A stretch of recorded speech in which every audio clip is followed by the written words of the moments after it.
Magandang tanghali sa inyong lahat, guys. So, ngayong araw na to, break time. Kakain muna kami sa labas. Mga kasama ko pala. Si Fearless, tsaka si Well-Made. Ayun si Well-Made, oh. Ando sa dulo.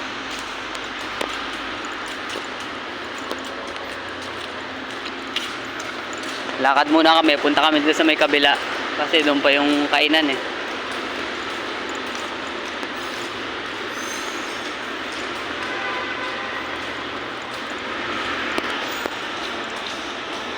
Pre, mugay ka naman, pre. Shout out. Sino si shout out mo, pre? Shout out. Shout out? Baliw, ah. Parang tanga.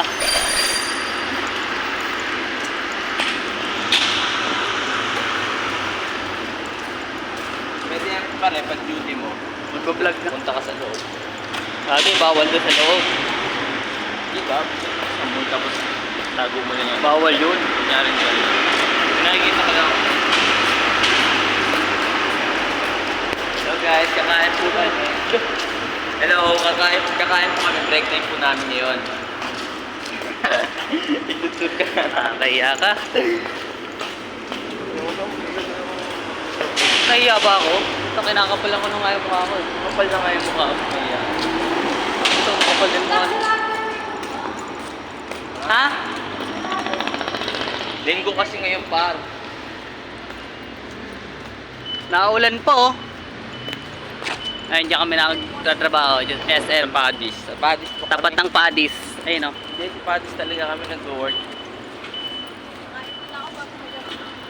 Ha? Kakain ka. Sa vlog. Saan ba tayo kakain? Dami talaga bang jam par. Pag-11. Dami atang tao, pre. Labasin natin. Hindi. Saan? Sakto lang.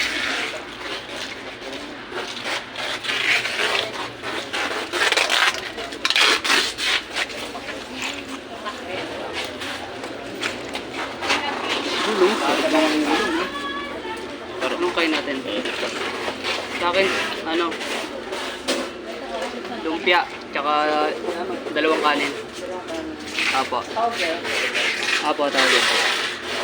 Kaya muna kami, guys. Dalawang rice sa akin. Ate, kasi Tapos po ito. 21. Magkano ba to? 21 pesos. Sa budget meal daw eh. Magkano to tayo? Budget bill. Yan, sige. Ito nga sa Ito tayo yung ano? 30? 30?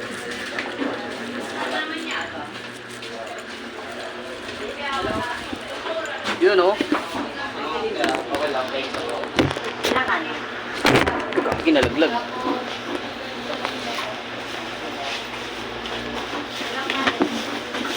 Baka sa utong par. Kuha mo ko sa baw. Bandayan ko to para di ka mawala. Baka mawala ka kasi.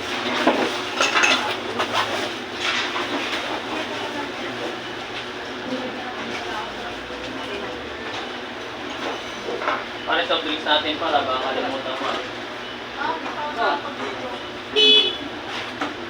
Yaman talaga.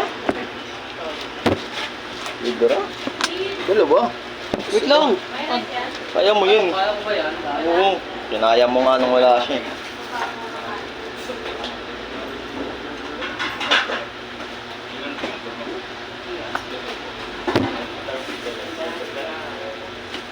The game is over.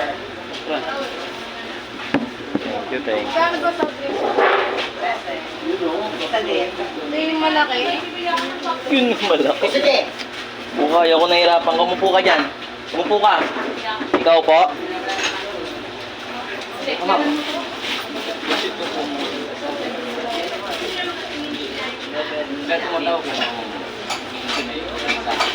Soft drinks tayo par, soft drinks.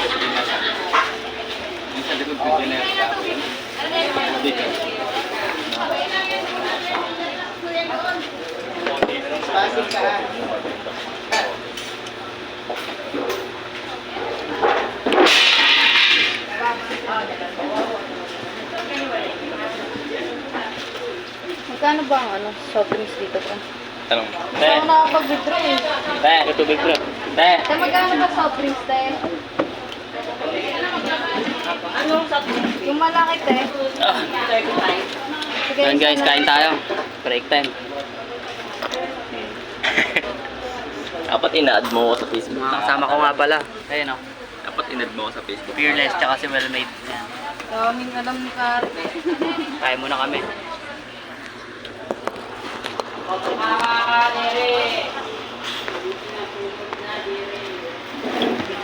Ulam natin, toge. Mahirap lang tayo. Ayan. Tapos may sabaw.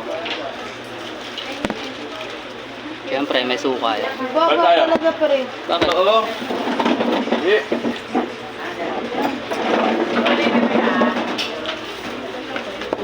Baba.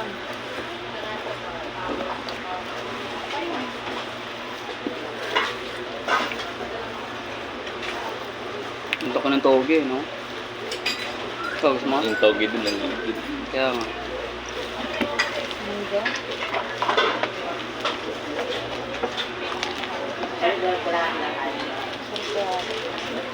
Ay, may soft drinks ah. Swerte naman. Gawin mong sabaw. Soft drinks. Dapat Red Horse naman eh. Gusto ang mukha. Hindi, gusto ka. Kala mo talaga na inom siya eh. Inom ka ba? Kain tayo guys. Nainom yan pa. Talaga? Kasi hindi ka na. Thank you Lord. Bless you. Binigay sa akin na yun.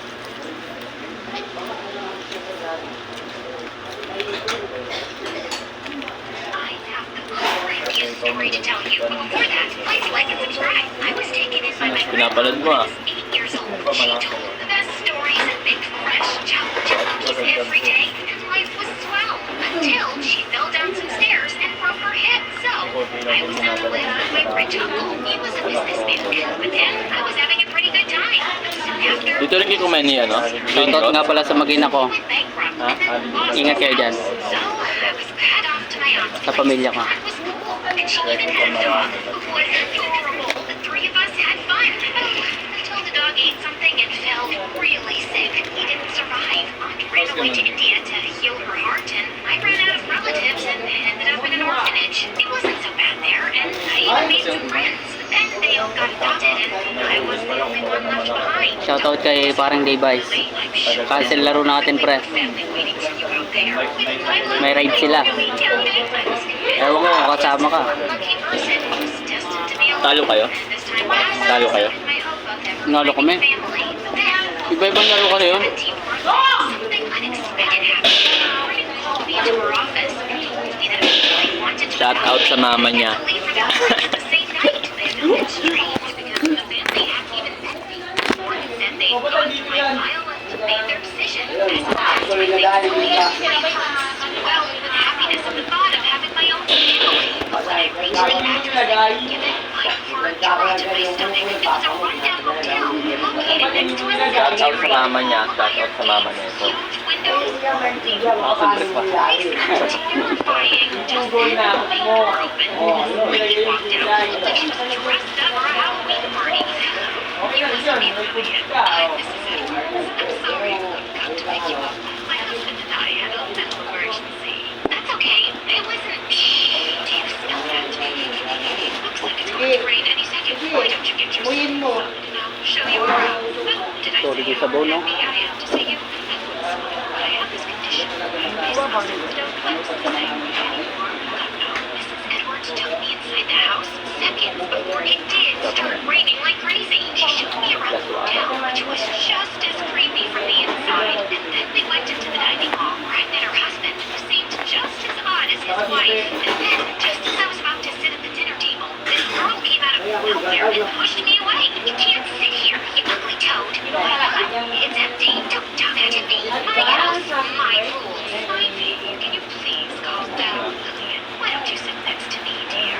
I sa kabila guys, your sister nicely. To make her feel welcome. She is not welcome, and she is not my sister. And with Diba? that, Ivy just ran off, Umalis leaving ka. Mrs. Edwards Pwede making na ba yung ano, excuses for karton? being here. Mr. Edwards just shook his head apologetically. He Alam mo yung clearly shady. didn't talk much. After dinner, puntahan pero wala kami liquid na detergent. Ayun na ba yun? Kaya ano sa ba yung gawin? Kabila ko.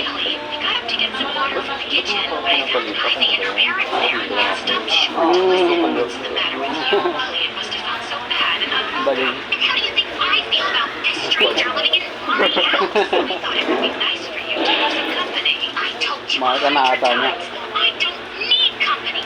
I just want her gone. Yung nakinuha yung champion liquid detergent. Great. I was all wanted Alin pa daw already. yung Just ano? my stupid luck. Ang Next sabi, ito morning, po sir. I was paid. Ano ba yung sa'yo? Back to the Ano sa orphanage. akin? Sa akin pero Mrs. Edwards told wala me she was wala kami calling ganun. me in Ivy's. I thought I'd use Habang, this chance to bond ayun with daw. her, but she was cold as Dimpot sa ice. kabila. Di ba yung pinapalipat mo? Hardly spoke to anyone, just kept to herself. Thankfully, the other kids in my class were nicer, especially this one white man. We sat next to each other in class, and even Bilis ended mo, up ah. having lunch together. I was just telling Alugin ko him ba how dapat I got muna to? adopted by Ikaw him. hindi. He almost spat out his food. Hindi ako ito na. Susirit yan. Edwards owned all the town's major motels, but then guests started vanishing mysteriously. Their motel closed, and they left town for a couple of years, and just recently came back. Rumor has it that Mrs. Edwards practiced witchcraft and sacrificed those missing guests for some ritual. Buti mo That tuloy mo pa. sounds completely ridiculous. Mrs. Edwards seems like a perfectly nice woman. Maybe they're just rumors, but it's not hard to see that the Edwards are an odd bunch. Just be careful. I couldn't deny the facts. They were rather, for starters, we had no idea what Mr. Edwards did, and he never seemed to leave the house. Mrs. Edwards only went out at night for groceries or errands. When I asked her why, she made some excuse about hating crowds. I figured that Ano she pala wanted yung to birth pa? Since the Edwards weren't exactly well liked in town, I wondered why they even moved back here. And there was that one room west wing of the motel that always had a huge padlock on it. One time, Mrs. Kailan ka alis dito? looking at it Anak? curiously, and she told me it was strictly out of Uy. bounds. It was clear from her December face daw. that Kukunin niya na yung questions tatlong nag-face. December? I know. One night, Pero as I was October, sitting mag-i-start ka na mag-exam. talking with voices outside, I peeked out a few seconds later to see March Mrs. 5 pa namin. Edwards behind me walking down the hallway, and I couldn't stop myself from following them. Grabe yung Down the staircase to the rooftop, and as I watched them, it seemed to still the Para Edwards lumamig hands siya. and close their eyes. Diba? After, Ang isa yung luta tayo. a huge flashlight from the bag she was Luta tayo. carrying, and they started flashing Hindi ako nilang papalit sa'yo down dyan. her, and a chilling breeze made their nightgowns Ay, hindi. wail in the wind. I Nabalik couldn't na lang think ako that they Nabalik daw? looked like witches. When they were done, Mrs. Edwards put down the flashlight, and the two hugged tight and cried. Do you think our message went through, Mom? I'm sure it did, honey. I left quietly before they could spot me. It was obvious they wanted to keep this a secret, but who would they possibly be sending messages to? What if they were summoning spirits? Wasn't it bad enough that we lived next to dead people? Next day at school, I was walking into the solid na sabaw. cafeteria with Ben, and I saw some girls surrounding Ivy. Tapos ipupost mo yan. I was about to rush to her 13 rescue. minutes. She just ran out of there. I followed her into the bathroom, and I could hear her crying in one of the cubicles. Ivy, I saw what happened, and you don't have to put up with this. Come with me. We'll report it to the principal. The door suddenly flung open, and she pushed me out of her way. Her eyes red. Why do you care? It's not like you don't think I'm a weirdo, just like everyone else. I'm sure you've heard all the rumors about our family. Maybe we are weird, and maybe I am crazy. And that's why I'm all alone, and always will be. Oh, you won't. I'll be there for you if you let me. I don't care about any rumors, and I don't believe them. I like you guys, and who cares if you're with me? Almost boring. I think I was surprised. That gave me a weak smile. We reported the bullies to the principal, and after that day, she started warming up to me. And she was actually fun to be around. She was also really smart and beat me in every Alfonso round Capares of na to eh. Scrabble and chess. Then one day, Mrs. Edwards Paano? took us out to watch her Alfonso. favorite horror movie, and I had a great time. Oh my god, the way you jumped out of your seat and sent popcorn flying everywhere was hilarious. I almost peed my Thank you. pants and drunk soda before me, but I'm scared. Well, Sorry about that, Mrs. Edwards. Just we didn't. Doon ah. First time in my life, I felt like I had Ito, a family. malinis to. A strange one for sure. I had a place to call home. Kita ka ito sa kanya oh. Truly happy. Soon, I even started inviting Ivy to my plans with Ben. And while she was always a sport, Matilda was really uncomfortable around her. Here, I baked my very famous chocolate chip Alam cookies. mo na. Why don't you try one? Oh no! Sa akin. Ay, thank you Lord. This is so Alam nice. mo ako yun. I'm gonna go and enjoy this outside while watching the flowers. Ben picked up his plate and ran off. I followed him to see him spit out Bayad ka na? Bakit? Gusto mo naman. Why did you just do Bayaran that? mo. Would have been a replace or have a curse on them. Seriously? I'm Hindi sure na she bayad. wants to turn me into a toad. She keeps looking at me like she's Bayaran mo na to, break into Zombies. a cell. Siya magbayad yan, ayun. So Ah, loser right bayaran now. mo I yung bayad live niya. with her, Ben, and she's not a witch. Bayaran mo na sa akin. She's unusual, and you just give her a chance. I ended up inviting Ivy for his Sobra naman birthday. yun, The nata. entire class was there, and we were having a great time until we heard someone screaming, "My diamond necklace! Ewan It's po, gone!" huy. Pahinga muna tayo. She kept searching the ground frantically before she spotted Ivy. You stole it, didn't you? What? How would I? Mga 10 minutes What na trigger 5 spell minutes. you used? I just knew Tayong it's you. pahinga. Let her go. She didn't steal anything. I was with her the whole time. Ben, Ba? tell her. But Ben just Ayun, stood tasa. silently like a rock. You're so spineless. Feeling ko ngayon. Leaving this party. Bukas nga.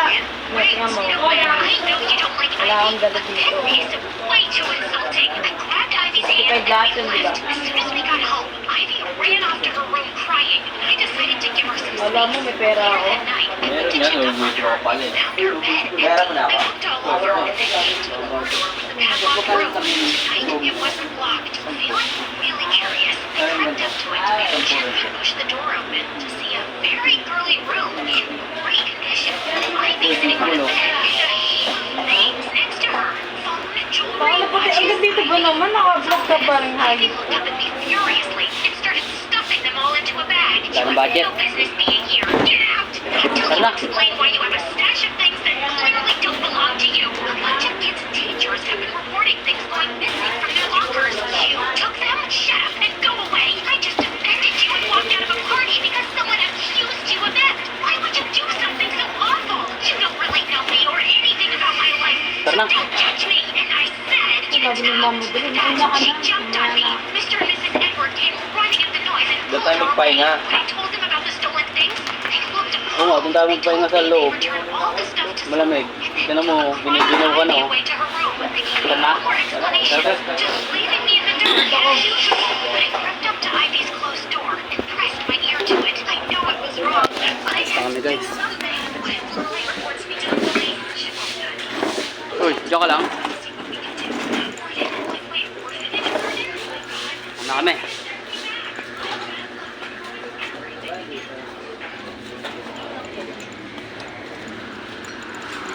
Ay, naulan po.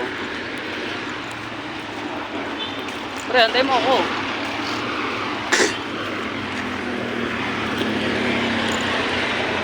So, ayun guys, tapos na kami kumain. Balik na kami sa loob at naulan. Ang bilis ah.